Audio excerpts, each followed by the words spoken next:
सुप्रभात बच्चों, आज मैं आपको अपठित गद्यांश पढ़ाने के लिए उपस्थित हूँ। तो बच्चों, अपठित गद्यांश किसे कहते हैं? अपठित का मतलब होता है जिसे आपने नहीं पढ़ा। अ मतलब ना, नहीं, पठित मतलब पढ़ा। ठीक है। ऐसे छोटे से गद्यांश, गद्यांश का मतलब होता है गद्य का एक अंश। गद्य मतलब कहानी, उसका एक अंश दिया रहता है, उसे आपको पढ़ना है। ठीक है। और उससे जो प्रश्न दिए रहते हैं उसका उत्तर करना है। इसमें नियम बहुत खास नहीं है, लेकिन इसके कुछ चीज को ध्यान रखना पड़ता है।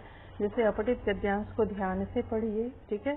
प्रश्न को पढ़ने के बाद आप गद्यांश में रेखांकित कर लीजिए, लेकिन प्रश्न का उत्तर गद्यांश से हूबहू नहीं उतारना है, बल्कि उसे अपनी भाषा में लिखनी है।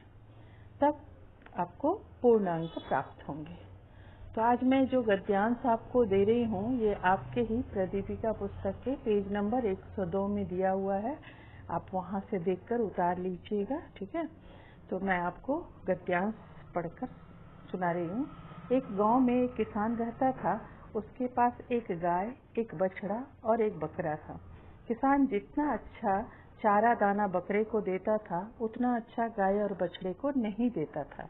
किसान के इस पक्षपातपूर्ण व्यवहार से व्यथित तथा विस्मित होकर एक दिन बछड़े ने बड़े आहत भाव से गाय से कहा, माँ, तुम दूध देती हो, किसान को कृषि कार्य के लिए पशु देती हो, किसान का इतना उपकार करती हो, फिर भी हमको सूखी घास मिलती है और ये बकरा कुछ भी नहीं देता, किंतु इसको अच्छा माल मिलता है। ऐसा भेदभाव क्यों? ऐसा अन्याय क्यों? माँ ने समझाते हुए कहा, बेटा, भलाई इसी में है कि थोड़ा लिया जाए और अधिक दिया जाए। सर्वस्व दान कर देना ही बुद्धिमत्ता है, क्योंकि निस्वार्थ भाव से आत्मदान किए बिना प्रतिदान को ग्रहण करना या उसकी प्राप्ति की इच्छा करना ही वास्तविक अन्याय है। माँ की यह बात बछड़े की समझ में नहीं आई। दूसरे दिन बछड़े ने देखा कि किसान एक तेज छुरी लेकर उसकी ओर आ रहा है। उसे देखकर बछड़ा अत्यधिक भयभीत हो गया और थर थर कांपने लगा। त्रस्त बछड़ा भय से मुक्ति पाने के लिए अपनी माँ की शरण में आ गया। माँ ने आश्वासन दिया और सांत्वना देते हुए कहा, धैर्य रखो, घबराओ नहीं, यह छुरी तुम्हारे लिए नहीं है, यह छुरी उसी के लिए है जिनको मुफ्त में माल खाया है।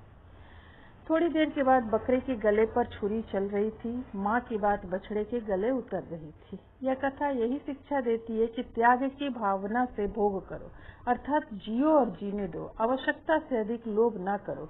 लोलुपता सब प्रकार के अन्यायों का जड़ है, अनर्थों का जड़ है। लालच एक वासना है। वासना दुष्पूर है। क्षितिज के भांति यह भूमि और आकाश मिलते दिखाई देता है।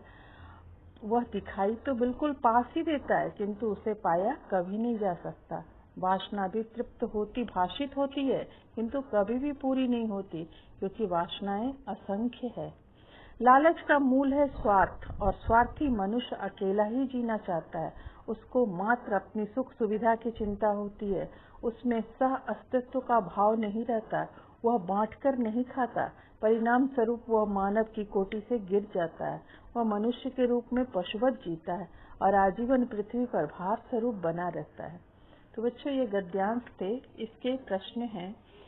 पहला प्रश्न है, बछड़े में आहत भाव क्यों आया और उसने अपनी माँ से क्या पूछा?